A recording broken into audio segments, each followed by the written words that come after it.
अगर हमें स्वतंत्रता दिवस के ऊपर कोई निबंध लिखना हो तो सिंपल प्रेजेंट टेंस हमारी बहुत सहायता कर सकता है, क्योंकि 15 अगस्त हर साल मनाया जाता है और इस पर होने वाली गतिविधियाँ ये भी हर साल होती है, जैसे कि झंडा फहराना, राष्ट्रगान गाना, प्रधानमंत्री द्वारा लाल किले से पूरे देश को संबोधित करना, गण्यमान्य लोगों का उस अवसर पर आमंत्रित किया जाना। तो ये सारी गतिविधियां हर साल 15 अगस्त को होती है। तो इसीलिए जब हम 15 अगस्त या स्वतंत्रता दिवस या गणतंत्र दिवस या और भी कोई ऐसे अवसर जो हर साल आते हैं उस पर अगर कुछ लिखना चाहते हैं तो हमें सिंपल प्रेजेंट टेंस बहुत सहायता कर सकता है। और आज हम देखेंगे कि किस तरह से सिंपल प्रेजेंट टेंस का इस्तेमाल करके हम स्वतंत्रता दिवस पर एक बहुत ही अच्छा सा निबंध लिख सकते हैं। तो आइए सबसे पहले हम सिंपल प्रेजेंट टेंस का स्ट्रक्चर देखते हैं। तो एक्टिव का स्ट्रक्चर कुछ इस तरह से है, आई, यू, वी, दे या मोर देन वन नेम्स के लिए सबसे पहले सब्जेक्ट, फिर वर्ब का फर्स्ट फॉर्म, फिर ऑब्जेक्ट। वैसे ही शी, इट और सिंगल नेम के लिए वर्ब का first form S, E S और आई ई एस और ऑब्जेक्ट। और सिंपल प्रेजेंट टेंस पैसिव का सब्जेक्ट, उसके बाद इज, एम, आर। इस जो है ही, शी, इट और सिंगल नेम के लिए, एम जो है वो आई के लिए, आर जो है वो यू, वी, दे के लिए। उसके बाद थर्ड फॉर्म ऑफ वर्ब जो कि सारे टेंस में सेम है, और उसके बाद ऑब्जेक्ट। तो इन्हीं तीनों स्ट्रक्चर का इस्तेमाल करके हम अपने आने वाले सारे सेंटेंसेस बनाएंगे।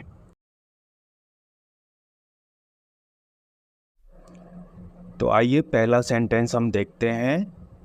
हम प्रतिवर्ष 15 अगस्त को अपना स्वतंत्रता दिवस मनाते हैं। सब्जेक्ट हम है यानी वी, वर्ब सेलिब्रेट है जिसका मतलब होता है मनाना। तो इसका स्ट्रक्चर के हिसाब से सेंटेंस बनेगा, we celebrate our independence day on 15 August every year. अगला सेंटेंस है, इस दिन प्रधानमंत्री दिल्ली के लाल किले पर राष्ट्रीय ध्वज फहराते हैं। तो हमारा सब्जेक्ट यहाँ पे द प्राइम मिनिस्टर होगा, और जो वर्ब है वो हॉइस्ट है, जो कि prime minister singular third person है, इसीलिए हॉइस्ट के साथ एस लगाना पड़ेगा।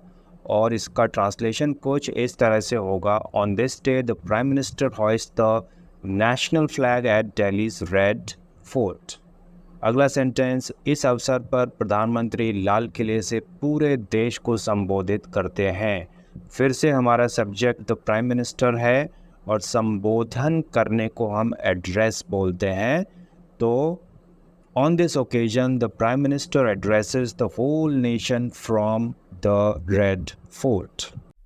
अगले कुछ सेंटेंसेस, इस अवसर पर कई गण्यमान्य व्यक्तियों को आमंत्रित किया जाता है। On this occasion, many distinguished people are invited. तो यहाँ पर हमने पैसिव का स्ट्रक्चर इस्तेमाल किया क्योंकि आमंत्रित किया जाता है, ये एक पैसिव सेंटेंस है। तो इसीलिए हमने many distinguished people है, प्लूरल है, तो इसीलिए हमने इसके बाद आर का इस्तेमाल किया। और जो वर्ब है वो इनवाइट है, उसका थर्ड फॉर्म इनवाइटेड होता है। तो इस तरह से हम एक्टिव और पैसिव में अंतर कर सकते हैं। अगला सेंटेंस, इस अवसर पर बहादुर बच्चों को पुरस्कार से सम्मानित किया जाता है। तो फिर से किया जाता है तो पैसिव हो गया, on this occasion brave children are honoured with awards. अगला सेंटेंस, बहादुर बच्चे हाथियों की सवारी करते हैं। तो ये फिर से एक्टिव का स्ट्रक्चर हमें फॉलो करना पड़ेगा, ब्रेव चिल्ड्रन जो प्लूरल है, और जो हमारा वर्ब है यानी राइड एलिफेंट्स।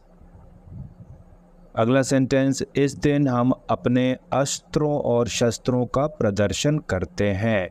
तो प्रदर्शन करने को हम एग्जिबिट बोलते हैं, और चूंकि ये सेंटेंस फिर से एक्टिव में है तो हम कहेंगे on this day we exhibit our arms and ammunitions. अगले कुछ वाक्य स्कूल में होने वाले समारोह से संबंधित है। पहला वाक्य, स्वतंत्रता दिवस समारोह स्कूल और कॉलेजों में भी मनाया जाता है। The independence day ceremony is also celebrated in schools and colleges. क्योंकि फिर से ये पैसिव सेंटेंस है। अगला सेंटेंस, विद्यालयों में प्रधानाध्यापक राष्ट्रीय ध्वज फहराते हैं और भाषण देते हैं।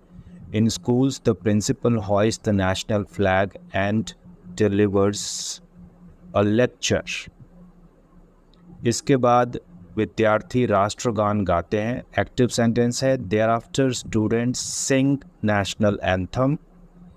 इस अवसर पर विद्यार्थियों को मिठाइयाँ दी जाती है। फिर से ये पैसिव का सेंटेंस है। Students are given sweets on this occasion.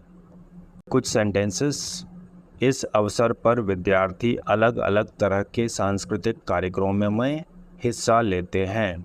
On this occasion students participate in different types of cultural programmes. इस दिन हम उन शहीदों को श्रद्धांजलि देते हैं जिन्होंने अपने प्राणों का बलिदान देकर हमें आज़ादी दिलाई।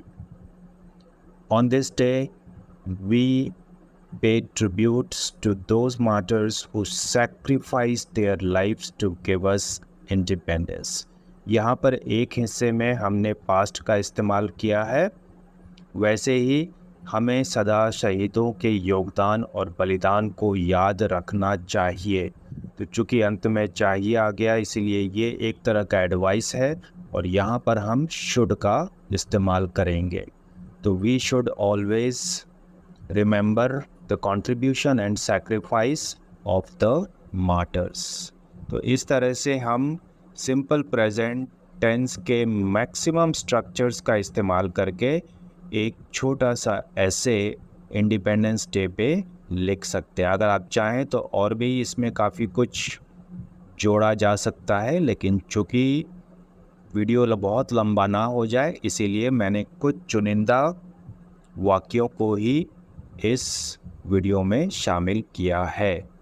अगर आपको यह वीडियो अच्छा लगा हो तो इसे लाइक, शेयर और कमेंट ज़रूर करें। धन्यवाद।